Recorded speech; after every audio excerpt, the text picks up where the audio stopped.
All right, today guys, we're gonna be checking out this power station. It's cheaper than its competitors and it puts out more power. And we're gonna be putting it to the test today and show you exactly what it can do. We're gonna explain exactly how it can power our 50 amp fifth wheel RV with just this little thing. So stick around, check it out.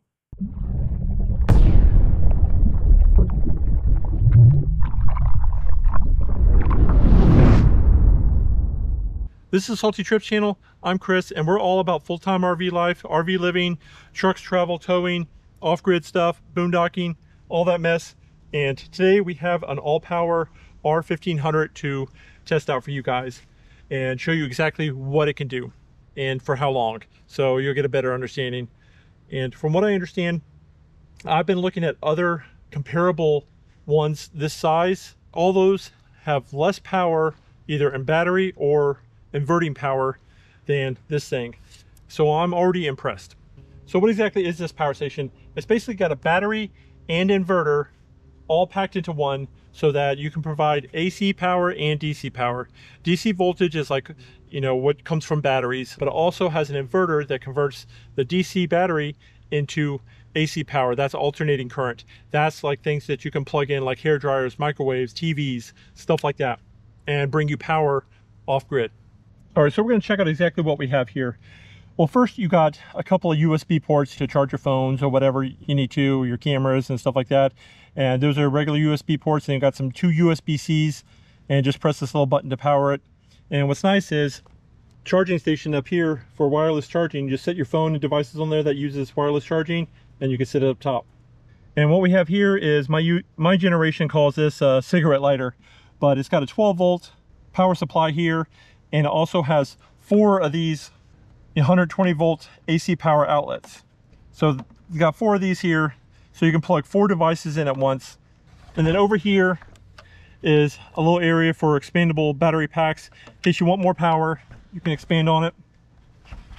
And then over here we have the different charging ports. This you can plug into 120 volt AC outlet to charge your batteries. And here you have another little port to plug in some solar, and we'll go over more about that later. And this little button right here, basically if you overload the inverter, you just reset it with this button right here.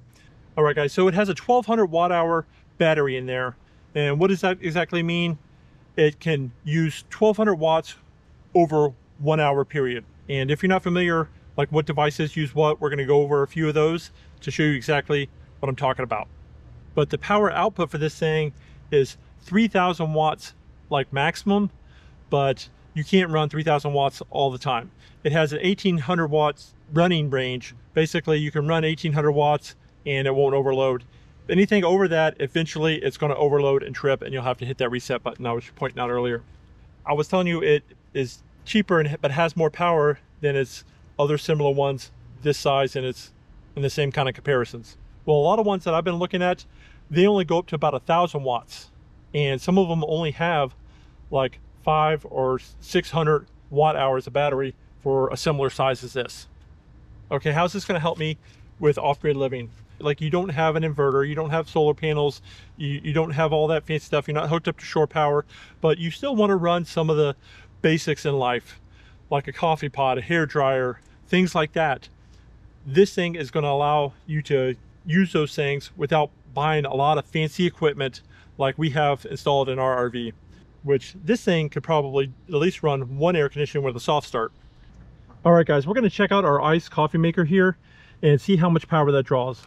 We're going to plug this in and then crank this thing on. About 668 watts, 670 watts. You know, coffee's kind of important, guys. Just depending on the coffee pot, like this is kind of a smaller one. But if you have a bigger one, it's going to pull maybe 1000 to 1200 watts. But you can see it's pulling 664 watts and making coffee. And we started off at 80% here. We're going to see what it's at when we get done.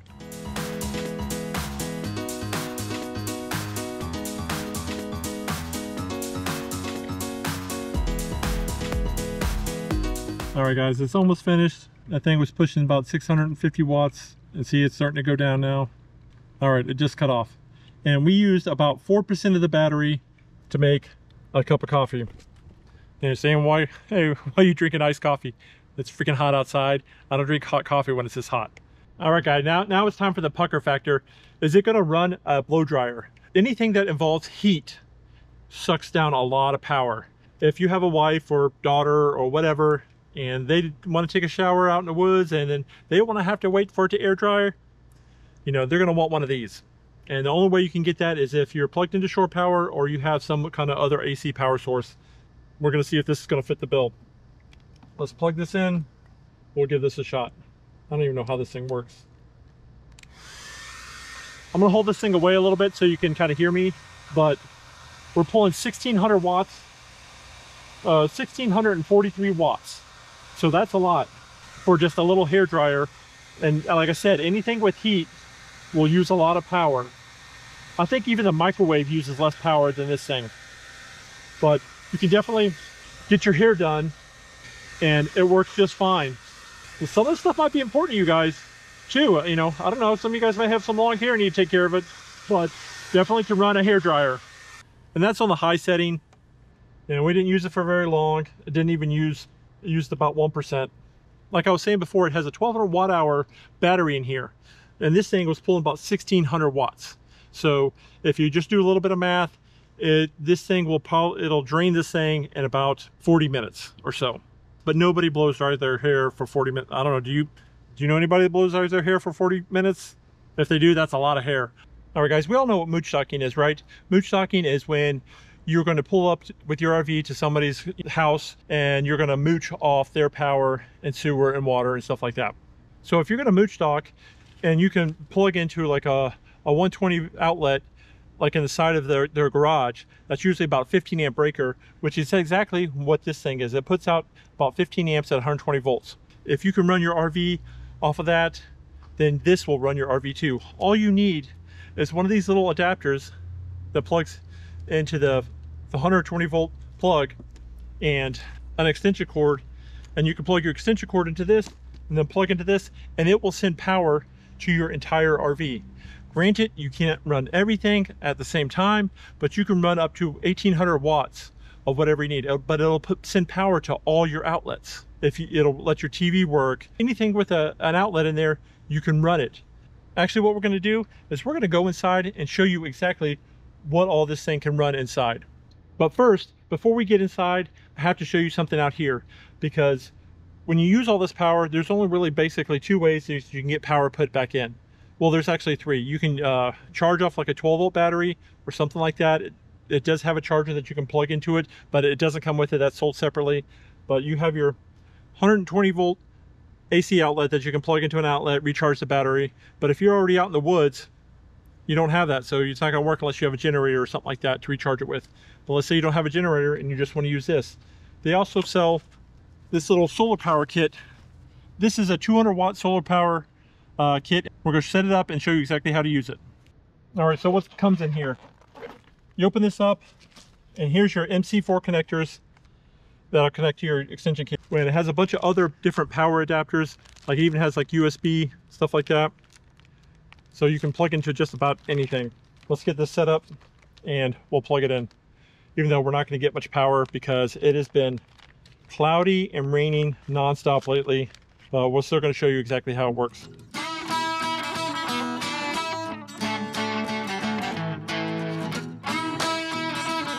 And then you got these little legs back here that just have Velcro.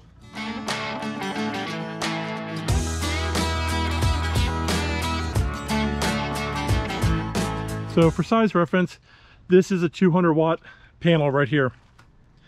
And then we got our cables coming out right here.